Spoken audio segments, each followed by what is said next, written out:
जी नमस्कार। आपका most welcome है द केमिस्ट्री जंक्शन में हमने आपको इसके पहले बहुत सारे टॉपिक का डिस्कशन कर दिया था, जिसमें आपने देखा था हाइब्रिडेशन से रिलेटेड बातें। हाइब्रिडेशन में आपने बहुत सारा हाइब्रिडेशन देख लिया था। जो हाइब्रिडेशन हमने इसमें आपको बताया है उस तरह का हाइब्रिडेशन आप देखेंगे तो हमने लोन पेयर के साथ साथ उसकी ज्योमेट्री, उसके शेप वगैरह के बारे में डिस्कशन कर दिया है। शायद आप देखेंगे तो इतना माइन्यूट लेवल पे डिस्कशन आपको इस यूट्यूब पे देखने को नहीं मिलेगा जितना शानदार हमने आपको एक्सप्लेन करके दिया है। तो मैं आपका दोस्त, मेंटर, एजुकेटर जितेंद्र कुमार यादव आज आपके सामने एक न्यू कॉन्सेप्ट लेके आए हैं जिसका नाम है dipole moment. Dipole moment. So आपके टॉपिक का नाम है डाइपोल मोमेंट। इस डाइपोल मोमेंट का मतलब क्या होगा? What do you mean by dipole moment? तो डाइपोल मोमेंट क्या बताता है मुझे? तो डाइपोल मोमेंट समझने के लिए आपको करना क्या है, दो चार्ज का कुछ ना कुछ क्या हो रहा होगा, मूवमेंट हो रहा होगा, क्योंकि इसके नाम से ही पता चल रहा है डाइपोल मोमेंट है। क्लियर? सो इसमें देखते हैं इसका होता क्या है, डिफाइन कैसे करते हैं। Product of charge and distance. It means charge और डिस्टेंस का अगर हम प्रोडक्ट कर दे, प्रोडक्ट का मतलब है मल्टीप्लिकेशन, तो आपको क्या निकल के आता है? Dipole moment. इस डाइपोल मोमेंट से क्या क्या आप कैलकुलेट कर सकते हैं? डाइपोल मोमेंट आपको ये बताता है मॉलिक्यूल आपका पोलर है, नॉन पोलर है, और उस मॉलिक्यूल की ज्योमेट्री क्या होगी। इन तीन चीजों को ये डिस्कस करता है कौन? Dipole moment. सो पहला आप क्या देखेंगे, डाइपोल मोमेंट क्या बताता है? ये बताता है किसको? पोलैरिटी को। और किसको? पोलर है, नॉन पोलर है, या फिर आप कह सकते हैं कि मॉलिक्यूल की क्या बताता है? ज्योमेट्री। इन तीन चीजों को ये डिस्कस करता है, मॉलिक्यूल्स, ज्योमेट्री। सो इसको एक मैथमेटिकल इक्वेशन से आप कह सकते हैं डिराइव किया जाता है। डाइपोल मोमेंट को रिप्रेजेंट करते हैं किससे? म्यू से रिप्रेजेंट किया जाता है, और आपके डिफिनेशन से ही लिखा हुआ है product of charge into distance. तो म्यू इज इक्वल टू क्या मिल जाएगा? C into D. C stand for, C कहां स्टैंड करता है? चार्ज को रिप्रेजेंट करता है, और ये जो डी है आपका, ये किसको रिप्रेजेंट करता है? डिस्टेंस को। कहीं कहीं आपको ये लिखा मिलता है mu is equal to Q into D. Q क्या है? चार्ज है, और डी क्या है? डिस्टेंस है। क्लियर है? तो इस डाइपोल मूवमेंट के थ्रू आप कितनी चीजें बता सकते हैं? मॉलिक्यूल आपका पोलर है, नॉन पोलर है, या उस मॉलिक्यूल की ज्योमेट्री क्या होगी, इस बात को ये डिस्कस करता है। आई थिंक आपको ये बातें समझ में आ रही होंगी। इस जो डाइपोल मूवमेंट की यूनिट होती है, यूनिट होता है इसका डिबाय। इसकी यूनिट होती है डिबाय, और एक डिबाय इज इक्वल टू होता है 10 की पावर -18 ESU सेंटीमीटर। अगर इसी को हम लिखना चाहते हैं मीटर में, कूलम्ब मीटर में, तो 1 डिबाय इज इक्वल टू हो जाता है आपका 3.33 इंटू 10 की पावर -30 कूलम्ब मीटर। ये तो हो गई इसकी यूनिट के बारे में।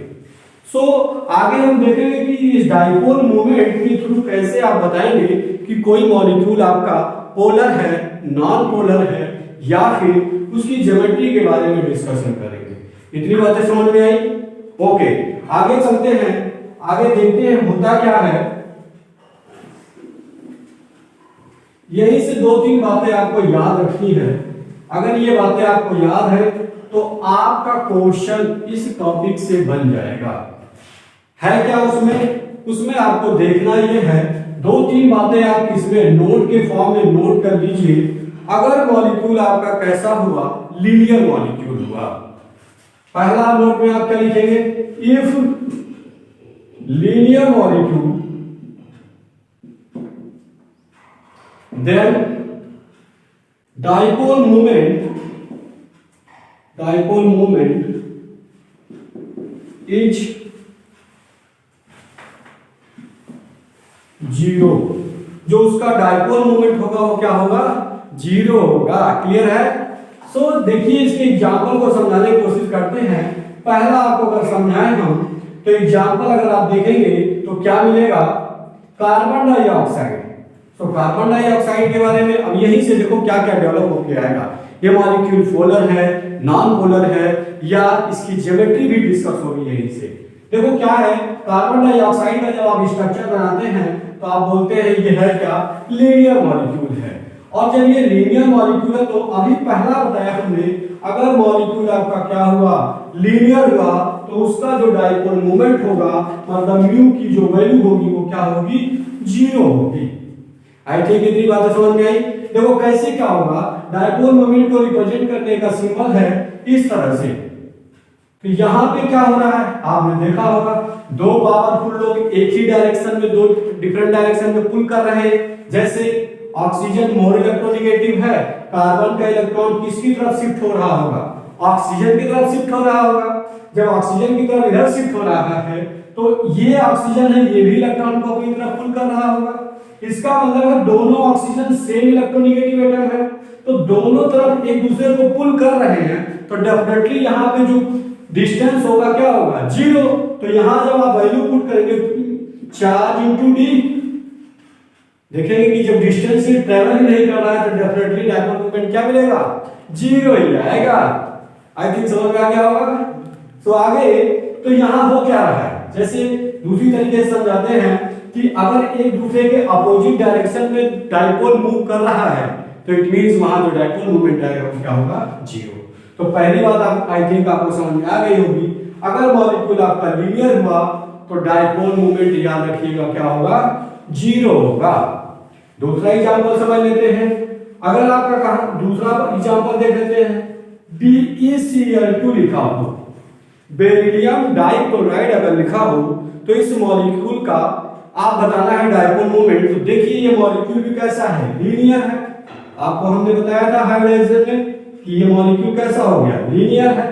और लीनियर है तो डेफिनेटली क्लोरीन मोर इलेक्ट्रोनेगेटिव है, तो इलेक्ट्रॉन एक दूसरे के अपोजिट क्या हो रहे हैं, पुल हो रहे हैं। तो यहां भी डायपोल मोमेंट क्या हो जाएगा, जीरो। तो पहला कॉन्सेप्ट आपको समझ में आया कि अगर मॉलिक्यूल आपका लीनियर हुआ तो डायपोल मोमेंट क्या हो जाएगा, जीरो होगा। समझ में आया? ओके। नहीं समझ में आए तो फिर से बता दूं। देखो हमने क्या बताया इसमें, अगर मॉलिक्यूल लीनियर हुआ तो डायपोल मोमेंट क्या मिलेगा, जीरो। एक एग्जांपल लिया कार्बन डाइऑक्साइड, हमने क्या देखा, मान लो इधर पप्पू है इधर गप्पू है, दोनों एक सेम इंटेंसिटी में इलेक्ट्रॉन को पुल कर रहे हैं, तो क्या बोलेंगे, एक दूसरे को क्या कर रहे हैं, कैंसिल आउट कर रहे हैं। दो तरह से कैंसिलेशन होता है, आइए उसको भी बता देते हैं। एक अगर इधर इलेक्ट्रॉन को पुल कर रहा है, दूसरा इधर, तो ये भी क्या हो जाता है, कैंसिल आउट। इसको क्या मानेंगे आप, एक दूसरे को क्या कर रहे हैं, कैंसिल आउट। दूसरा क्या तरीका है, एक समझ रहे इधर से इधर किसका तीर आ रहा है, सपोज करते हैं रामायण महाभारत तो देखा ही होगा, एक तरफ राम का तीर आ रहा है और इधर से रावण ने भी क्या किया, अपने तीर को, दोनों की इंटेंसिटी अगर सेम हुई, इधर से कौन आ रहा है, रावण आ रहा है, इधर की तीर और इधर से राम का, दोनों आपस में दोनों टुचुक लड़ेंगे तो क्या आ जाए, देखा होगा ऐसे दो तीर आपस में टकराते हैं, दोनों की इंटेंसिटी सेम है तो दोनों क्या होते हैं, कैंसिल आउट हो जाते हैं। तो यहाँ पे आपको म्यू की वैल्यू क्या देखने को मिलेगी, जीरो। इसका मतलब यहाँ भी एक दूसरे को क्या कर रहे हैं, कैंसिल आउट कर रहे हैं। ये बातें क्लियर हुई? तो पहला आपको समझ में आ गया। दूसरा आपको समझाते हैं, नोट पे आपको याद क्या रखना है, अगर मॉलिक्यूल आपका प्लेनर हुआ, और वो भी कैसा प्लेनर, रेगुलर प्लेनर, फिर आपके दिमाग में आ रहा होगा सर ये कौन सी नई बात बता रहे हैं कि ये प्लेनर क्या है, रेगुलर प्लेनर क्या होगा। एग्जांपल समझते हैं, अभी आपका कॉन्सेप्ट क्लियर हो जाएगा। देखिए हमने क्या कहा, अगर मॉलिक्यूल आपका क्या हो, प्लेनर हो। प्लेनर का मतलब क्या है, देखिए दूसरा नोट पे याद रखना है, इफ मॉलिक्यूल इज प्लेनर, या इसे कह लीजिए ये कैसा हो, रेगुलर प्लेनर हो, या इसे और क्या कह लीजिए, या इसी को कह लीजिए परफेक्ट प्लेनर हो, अभी आपको समझा रहे हैं ये परफेक्ट प्लेनर हो, देन डाइपोल मोमेंट म्यू की वैल्यू क्या हो जाएगी 0। तो आपको ये समझना है ये परफेक्ट रेगुलर प्लेनर और ये प्लेनर की बात क्या कर रहे हैं, मॉलिक्यूल प्लेनर हो। कैसा प्लेनर आपने पढ़ा होगा, ट्राइगोनल प्लेनर। क्लियर है। एक एग्जांपल समझते हैं, BCl3 क्या लिखा हुआ है, BCl3 लिखा हुआ है। बोरान के पास कितने वैलेंस इलेक्ट्रॉन की थ्रू है आपको पता ही है, ये Cl Cl Cl, 3 क्लोरीन और ये बोरान सब के सब कहां है, एक ही प्लेन में है। देखना यार परफेक्ट प्लेनरिटी का मतलब क्या समझाना चाहते थे। ये मॉलिक्यूल तो ट्राइगोनल प्लेनर तो हो गए, लेकिन कहानी ये है इसमें कि ये परफेक्ट प्लेनर जब ये तीन के तीनों एटम सेम होंगे तभी आप बोलेंगे कि ये क्या है, रेगुलर क्या है, प्लेनर है, या आप बोलेंगे रेगुलर या परफेक्ट प्लेनर मॉलिक्यूल है। ऐसे मॉलिक्यूल में आपकी जो डाइपोल मोमेंट म्यू की वैल्यू होगी वो क्या मिलेगी, 0 मिलेगी। एक और एग्जांपल दे देते हैं। अगर मैं ये कहूं SO3 मॉलिक्यूल है, SO3 में आप बनाएंगे तो आप देखेंगे sp2 हाइब्रिडाइजेशन आएगा, sp2 आएगा, कोई लोन पेयर नहीं है, तो डेफिनेटली ये मॉलिक्यूल भी आपका कैसा है, ये मॉलिक्यूल भी कैसा है आपका, यहां पे भी म्यू की वैल्यू क्या मिलेगी, 0 ही आएगी। तो दो कॉन्सेप्ट समझ में आया। मॉलिक्यूल अगर लीनियर हुआ तो ऐसे केस में भी डाइपोल मोमेंट क्या मिलेगा, 0 होगा, और ट्राइगोनल प्लेनर हुआ, परफेक्ट ट्राइगोनल प्लेनर हुआ तो वहां पे डाइपोल मोमेंट क्या होगा, 0। आपको समझ नहीं आ रहा सर, sp2 हाइब्रिडेशन तो आएगा, प्लेनरिटी तो बनेगी, लेकिन सारे मॉलिक्यूल होंगे क्या डाइपोल मोमेंट 0 देंगे, नहीं। एक एग्जांपल समझाते हैं। अगर हमने लिख दिया फॉर्मल्डिहाइड, ने क्या लिख दिया, फॉर्मल्डिहाइड, तो आपको ये लगेगा ये तो sp2 है, ट्राइगोनल प्लेनर बनेगा, लेकिन यहां पे क्या ये परफेक्ट है, ये तीनों एटम सेम सेम है क्या, नहीं है। और अगर तीनों एटम सेम नहीं हुए तो याद रखना यहां डाइपोल मोमेंट कभी भी 0 नहीं होगा। क्लियर हुई बातें। नेक्स्ट आते हैं तीसरा पॉइंट। अगर इन 3-4 पॉइंट को आपको याद रहते हैं तो आपके एक भी क्वेश्चन इस टॉपिक से छूटेंगे नहीं। क्लियर है, समझ में आ रही है बातें। अगर इसके अलावा आपको कोई डाउट बनता है तो आप हमसे कमेंट बॉक्स में पूछ सकते हैं, उस डाउट को हम उसको क्लियर कर देंगे। नेक्स्ट वीडियो में हम आपके डाउट को क्लियर कर देंगे। जो भी आपके अंदर क्वेश्चन क्वेरी हो इस कमेंट बॉक्स में आप कमेंट कर दीजिए, नेक्स्ट वीडियो में हम इसको सॉर्ट आउट कर देंगे। तीसरी कहानी आपको याद रखनी है कि अगर मॉलिक्यूल आपका कैसा हो जाए, एक और देखते हैं तीसरा concept, perfect tetrahedral. Perfect tetrahedral हो तो अगर आपका तीसरा आपको समझना है परफेक्ट टेट्राहेड्रल हुआ तो इसमें क्या होगा, तो परफेक्ट टेट्राहेड्रल में भी क्या मिलेगा आपको, डाइपोल मोमेंट 0 मिलेगा। एक एग्जांपल से समझते हैं, जैसे CH4 मॉलिक्यूल, CH4 ये आपका रेगुलर टेट्राहेड्रल इसे कह सकते हैं। इसके केस में आप देखेंगे तो इधर आपको पता है इलेक्ट्रॉन किस तरफ शिफ्ट होगा, मोर इलेक्ट्रोनेगेटिव एटम की तरफ इलेक्ट्रॉन क्या होता है, शिफ्ट होता है।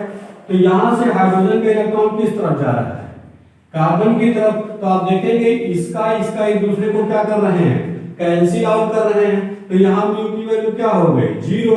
सिमिलरली आप देखेंगे ये ऊपर से आ रहा है क्योंकि ये टेट्राहेड्रल है, तो 2 प्लेन में होंगे और 2 above the plane, below the plane. तो ये कहां से आ रहा है, एक अप साइड से, दूसरा डाउन साइड से। यहां भी म्यू की वैल्यू क्या हो जाएगा, 0। तो ओवरऑल इस की क्या वैल्यू मिल जाएगी, 0। सिमिलरली अगर CCl4 भी लिखा हो, ये भी परफेक्ट टेट्राहेड्रल है क्योंकि चारों एटम क्या है, सेम है। तो चारों एटम सेम है तो क्या बोला, परफेक्ट टेट्राहेड्रल, या इसी को कह दिया जाता है रेगुलर टेट्राहेड्रल। अगर आपका मॉलिक्यूल कैसा हुआ, समझ में आ रहा है कि नहीं आ रहा है। अगर ये मॉलिक्यूल आपका रेगुलर टेट्राहेड्रल हुआ तो ये भी यहाँ पे भी क्या मिलेगा, आप देखेंगे इलेक्ट्रॉन इस तरफ पुल कर रहा है, इस तरफ, और ये अबव और ये बिलो। तो मतलब एक दूसरे को ओवरऑल क्या कर रहे हैं, कैंसिल आउट कर रहे हैं। आई थिंक ये तीन कॉन्सेप्ट आपको समझ में आया होगा। आइए इसको overall net dipole moment calculate कैसे करते हैं, एक फार्मूले के थ्रू इसको समझते हैं।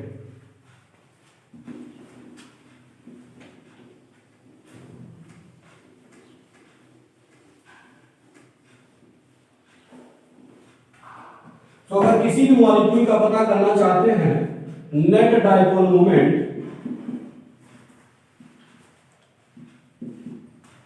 म्यू इज इक्वल टू होता है रूट μ1 का स्क्वायर प्लस μ2 का square plus 2 μ1 μ2 into cos theta.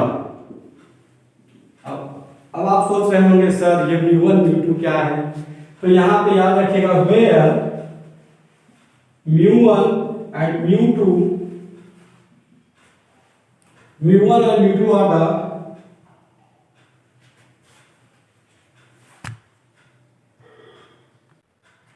तो ये तो आपका है क्या नेट डाइपोल मोमेंट कैलकुलेट कैसे होता है, μ1 का स्क्वायर μ2 का square into 2 into μ1 μ2 into cos theta. आपका वेयर आप क्या जानेंगे कि सर ये μ1 μ2 क्या होता है, μ1 and μ2 are the bond dipole in various bond. Different bond में इनका क्या डाइपोल हुआ है ये रिप्रेजेंट करता है कौन, μ1 एंड μ2।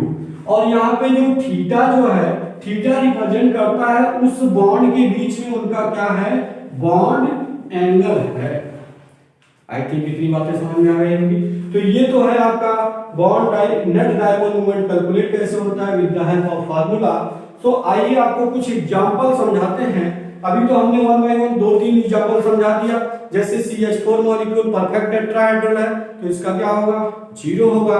अगर लीनियर मॉलिक्यूल हुआ तो लीनियर का क्या मिलेगा, 0 आएगा। अरे समझ में आ रहा है कि बस बैठे हो, क्लियर है, ओके। सो आइए अब इसके बाद हम आपको कुछ एग्जांपल समझाते हैं कि कुछ का वैल्यू दिखाते हैं कि इसमें डाइपोल मोमेंट की वैल्यू क्या होती है। तो कुछ एग्जांपल लेते हैं। अगर आपसे कहेंगे कि आप जरा बताइए H2O इन सब का आप क्या डिफाइन करिए, डाइपोल मोमेंट बताइए। तो आप क्या यहाँ इसका आप देखेंगे तो नाइट्रोजन के साथ हाइड्रोजन जुड़ा हुआ है, हमने लिख लिया। इसके साथ क्या है, लोन पेयर है, क्लियर है। यहाँ पे M के साथ क्या जुड़ा हुआ है, फ्लोरीन जुड़ा हुआ है, हमने इस तरह का दिखा दिया। इसके पास भी क्या है, लोन पेयर है। और यहाँ पे लिखा हुआ वाटर मॉलिक्यूल, इसमें आप देखेंगे तो इनके पास कितने लोन पेयर हैं, 2 लोन पेयर है। तो इन सबका जब dipole moment net dipole moment देखा गया तो इन नेट डाइपोल मोमेंट में आपको क्या देखने को मिलेगा। यहाँ पे आप देख रहे होंगे कि नाइट्रोजन से लेस इलेक्ट्रोनेगेटिव है कौन, हाइड्रोजन। तो इसका इलेक्ट्रॉन किस साइड जा रहा होगा, नाइट्रोजन की तरफ। यहां से कहां जा रहा होगा, नाइट्रोजन की तरफ, इधर भी। और ओवरऑल किस तरफ मूव कर रहा होगा, किस तरह दिखाई दे रहा है आपको, लोन पेयर की तरफ। तो इसका मतलब है इसका जो म्यू की वैल्यू होगी वो 0 नहीं होगी। डेफिनेटली ये मॉलिक्यूल कैसा हुआ, पोलर हुआ। आइए इस मॉलिक्यूल में देखते हैं, नाइट्रोजन से मोर इलेक्ट्रोनेगेटिव कौन है, फ्लोरीन। इसका मतलब इलेक्ट्रॉन किस तरफ जा रहा होगा, फ्लोरीन की तरफ। इसमें भी कहां जा रहा होगा, फ्लोरीन की तरफ। और इधर भी फ्लोरीन, लेकिन ओवरऑल कहां जा रहा होगा, इस तरफ। मतलब एक दूसरे को तो ये दोनों कैंसिल आउट कर रहे हैं। यहां भी लगभग एक दूसरे को कैंसिल आउट कर रहे हैं, लेकिन यहां पे भी वैल्यू क्या होगी, म्यू की वैल्यू 0 नहीं होगी। सिमिलरली आप इसमें भी देखेंगे, क्लियर है। तो यहां भी म्यू की वैल्यू 0 नहीं होगी। अब बात आती है इन तीनों में सबसे ज्यादा dipole moment mu is not equal to 0 यहां पे है, क्लियर है। तो अब इसमें देखेंगे सबसे अधिक डाइपोल मोमेंट किसका होगा। तो आप याद रखिएगा वाटर को जो डाइपोल मोमेंट होता है म्यू की वैल्यू 1.84D होता है। और Na3 का जो होता है mu is equal to 0.24D होता है। सिमिलरली NH3 का देखेंगे तो NH3 में होता है 0.89D म्यू की वैल्यू। तो आपको क्या निकल के आ गया, यहाँ पे जो वाटर का डाइपोल मोमेंट है, अगर मुझे अरेंज करना हो तो वाटर का डाइपोल मोमेंट सबसे अधिक, उसके बाद NH3 मॉलिक्यूल का, उसके बाद NF3 मॉलिक्यूल का। ये हो गया आपका क्या, डाइपोल मोमेंट का ऑर्डर है। सबसे अधिक डाइपोल मोमेंट इसमें मिलेंगे। क्लियर हुआ? आइए आगे चलते हैं। इसमें थोड़ा सा एक और बात समझानी है आपको कुछ मॉलिक्यूल दे करके। जैसे आपसे कभी कभी पूछ लेता है 1,2 डाइक्लोरोबेंजीन में, या 1,3 डाइक्लोरोबेंजीन में, या 1,4 डाइक्लोरोबेंजीन। इसे आर्थो, मेटा और पैरा डाइक्लोरोबेंजीन के नाम से भी जानते हैं। अगर आपका लिखा हो इस तरह का मॉलिक्यूल, यहां पे आप देखेंगे कि ये Cl, ये हो गया आपका क्या, आर्थो डाइक्लोरोबेंजीन, और ये जो हो गया आपका क्या, मेटा डाइक्लोरोबेंजीन, और ये जो मॉलिक्यूल लिखा है, ये मॉलिक्यूल आपका हो जाएगा पैरा डाइक्लोरोबेंजीन। क्लियर है? इतना तो आप जानते ही होंगे। तो यहां आप देखेंगे तो इनके बीच में जो इसका डाइपोल मोमेंट है सबसे अधिक होगा, और इसका डाइपोल मोमेंट उससे कम। और इसमें क्या देखेंगे कि यहाँ पे क्लोरीन इस डायरेक्शन में, इस डायरेक्शन में, तो इसकी म्यू की वैल्यू क्या आ जाती है, 0, और यहाँ म्यू की वैल्यू थोड़ा सा 0 नहीं होती, और यहाँ थोड़ा सा म्यू की वैल्यू ज्यादा होती है। किससे? इसका मतलब है अगर तीनों में कंपैरिजन कराए आपसे तो यहाँ क्या देखने को मिल रहा है, डाइपोल मोमेंट 1,4 डाइक्लोरोबेंजीन का 0 होगा, 1,3 डाइक्लोरोबेंजीन का कुछ ना कुछ वैल्यू मिलती है, लेकिन इसमें ज्यादा मिलता है एज कंपेयर टू 1,3 के। आप क्या समझेंगे? अगर यहाँ पे इसके बीच में अगर देखना चाहेंगे तो इनके बीच में बॉन्ड एंगल कितना है, 60, और इनके बीच में हो जाता है 120। तो आप याद रखिएगा, अगर बॉन्ड एंगल इंक्रीज करता है तो आप देखेंगे म्यू की वैल्यू क्या होती है, डिक्रीज करती है। क्लियर हुआ? तो आई थिंक इतनी बातें आपको समझ में आ गई होंगी। अब आइए आपको 1 बाय 1 एक दो क्वेश्चन 3 देखते हैं जो नीट एग्जाम में आपके पूछे गए हैं। आपको दिखाते हैं डाइपोल मोमेंट से रिलेटेड, नीट हो या आईआईटी हो, इसमें कैसे क्वेश्चन पूछे गए हैं। डेफिनेटली इस कॉन्सेप्ट से जो आपको आज हमने सिखाया, डेफिनेटली आपको एक क्वेश्चन देखने को मिलेगा। ये समझिए पेपर ही आउट हो गया, पेपर आउट हो गया इस टॉपिक से। एक क्वेश्चन डेफिनेटली पूछेगा, और जितना हमने इसमें एग्जांपल के साथ बता दिया है, इससे हट के एग्जांपल के थ्रू आएगा भी। आइए क्वेश्चन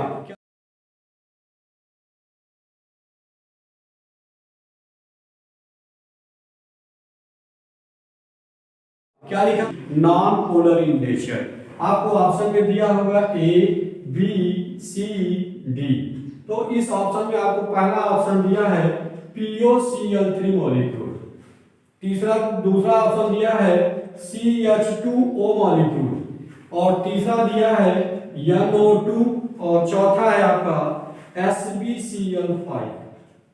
तो आपको देखना है इसमें से कौन सा मॉलिक्यूल आपका कैसा है, नॉन पोलर। नॉन पोलर का मतलब है जिसकी वैल्यू म्यू की 0 आ गई वो आपका मॉलिक्यूल कैसा हो जाएगा, नॉन पोलर हो जाएगा। तो आप देखेंगे ये POCl3 का स्ट्रक्चर आप बनाएंगे तो आपको देखने को मिलेगा ये POCl3 है।